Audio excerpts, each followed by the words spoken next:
गुरुग्राम के मेदांता से सोनम वांगचुक डिस्चार्ज हो गए हैं। डिस्चार्ज होने के बाद राजघाट पहुंचे हैं सोनम वांगचुक। सोनम वांगचुक ने महात्मा गांधी को श्रद्धांजलि दी।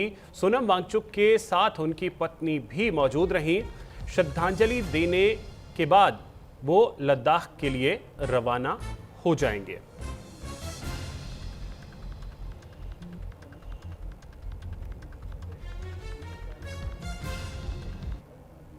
देने राजघाट आना चाहता था और देश को बताना चाहता था कि उनका बताया जो रास्ता है वो आज भी उतना ही प्रासंगिक है, उतना ही उपयुक्त है जितना कि 100 साल पहले था। दरअसल ये लोग कहते रहे हैं कि ये ऐसे शासन में, ऐसे शासक के साथ ये तरीके नहीं चलते हैं। मेरी समझ है कि ये शासक या शासन से ज्यादा जनमानस, जनता के दिल तक संदेश पहुंचाता है। और कोई भी सरकार हो, कोई भी शासन हो, वो जनता की सुनते हैं, चाहे मेरी ना सुने या आंदोलन जो करते हैं उनकी ना भी सुने। तो ये जो उनका तजुर्बा था, एक एक्सपेरिमेंट था, उसे फिर सफल होते देखा मैंने। इससे पहले 5-6 सालों में लद्दाख के स्तर पर हम इस प्रयोग का, गांधी जी के इस प्रयोग का उपयोग करते, उस पर अभ्यास करते आए हैं और उसे बहुत उपयुक्त, बहुत प्रासंगिक देखा। मगर मुझे देश के स्तर पर नहीं पता था और इस बार मुझे ये तसल्ली हुई कि ये आज भी देश के स्तर पर 100 साल बाद भी और शायद 100 साल या 1000 साल बाद भी प्रासंगिक रहेगा। इसीलिए मैं भारत की जनता और विश्व की जनता से यही कहूँगा कि वो बापू के दिखाए हुए शांति के रास्ते पे ही अपनी व्यथा, अपनी फरियाद सुनाएं और उसका हल जरूर होता है। देर से होता है मगर अंधेर नहीं होता है, ये हमने देखा। एक बार में आप सफल हो जरूरी नहीं है, मगर अधिकतर आप सफल होते हैं अगर इस रास्ते पे चलते हुए खुद को पीड़ा दें, खुद के शरीर पे पीड़ा लें और किसी दूसरे को पीड़ा ना लें, तो वो किसी भी कठोर से कठोर दिल को भी पिघला सकता है। ये हमने फिर देखा है। मैं बधाई देना चाहता हूँ इस देश की युवा पीढ़ी को, इस देश के जनसाधारण और सभी नागरिकों को, बड़े बूढ़े, छोटे बड़े, और जो आयोजक युवा थे जिन्होंने इस आंदोलन को बहुत ही शांतिपूर्ण तरीकों से आगे लिया, उन सब का बधाई देना चाहता हूं। हमें ये समझना होगा कि ये अगर हल कुछ हुआ है, कुछ उपलब्धि हुई है, तो वो हमारे बाजुओं की ताकत से या हमारे लाठियों या पत्थर से नहीं हुआ है। ये हमारे शांति की अपील से हुआ है।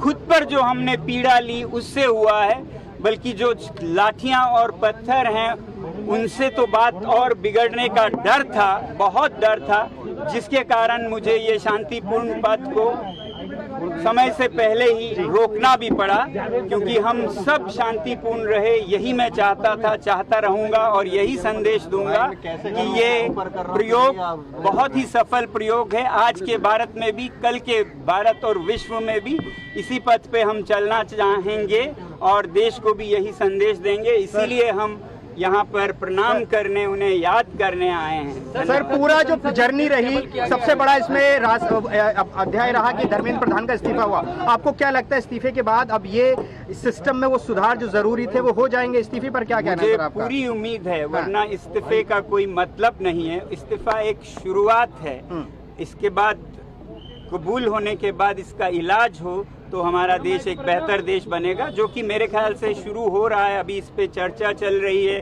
और मुझे उम्मीद है एक बहुत ही सकारात्मक चर्चा के बाद देश के लिए जो भी उपयुक्त हो उसे अपनाया जाएगा और प्यार मोहब्बत से हम एक बेहतरीन प्रणाली को अपना पाएंगे। आज बिल भी लाया जा रहा है सर, पार्लियामेंट में बिल भी लाया जा रहा है। बहुत अच्छी बात है, अच्छी बात है। उस पर चर्चा हो और चर्चा के बाद जो भी उपयुक्त हो अच्छी तरह चर्चा करके उसे अपनाया जाए। एक और मुद्दा है, सीजेपी ने ये कहा है कि लगातार एक्शन हो रहा है। बोल रहे हैं सर सीजेपी ये कह रही है कि जो एक्शन हो रहा है, पुलिस ने और सरकार ने वादा किया था कुछ एक्शन नहीं होगा, लेकिन एक्शन हो रहा है। 5 बजे मुझे उम्मीद है कि वादे निभाए जाएंगे। जो शांतिपूर्ण जो प्रदर्शन कर रहे हैं उन पर कोई एक्शन नहीं होगा। अगर शरारती तत्व हो जो साफ शरारत के लिए कर रहे हो तो हम ये नहीं कह सकते हैं कि कहीं भी कुछ ना हो और कुछ भी हो, मगर ये बहुत साफ करना चाहूँगा कि शांतिपूर्ण प्रदर्शन हमारा संवैधानिक अधिकार है, उसको आदर किया जाए।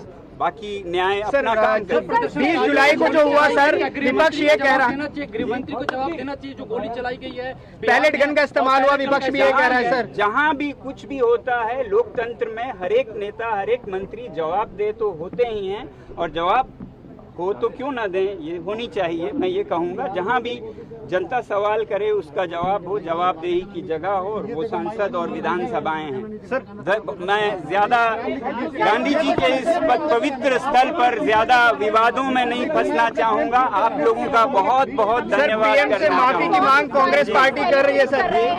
बहुत उत्साहित है, सेलिब्रेट कर रहे हैं, इस पर भी सवाल खड़े कर रहे हैं कई लोग। अच्छा कुछ देश में हुआ तो उसको खुशी मनाएं, मगर विजय में भी विनम्रता हो, ऐसे ना करें कि किसी के दिल को दुखे। तो इसलिए मैं यही चाहूँगा कि बड़े दिल के साथ और प्यार और मोहब्बत के साथ आगे बढ़े। बहुत बहुत आप सभी का धन्यवाद जो आप ये संदेश आगे ले जा रहे हैं। बहुत बहुत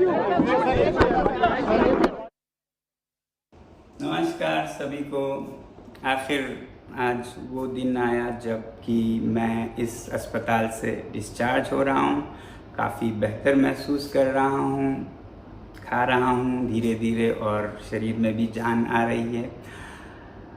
आज मैं दिन में यहाँ से निकलते हुए और घर लद्दाख वापस जाने से पहले राजघाट पर बापू को श्रद्धांजलि अर्पित करने जाऊँगा। आप लोगों को याद होगा ठीक ऐसे ही मैं जब स्विट्ज़रलैंड से आया था अनशन शुरू करने से पहले राजघाट से हम श्रद्धांजलि अर्पित करके फिर जनता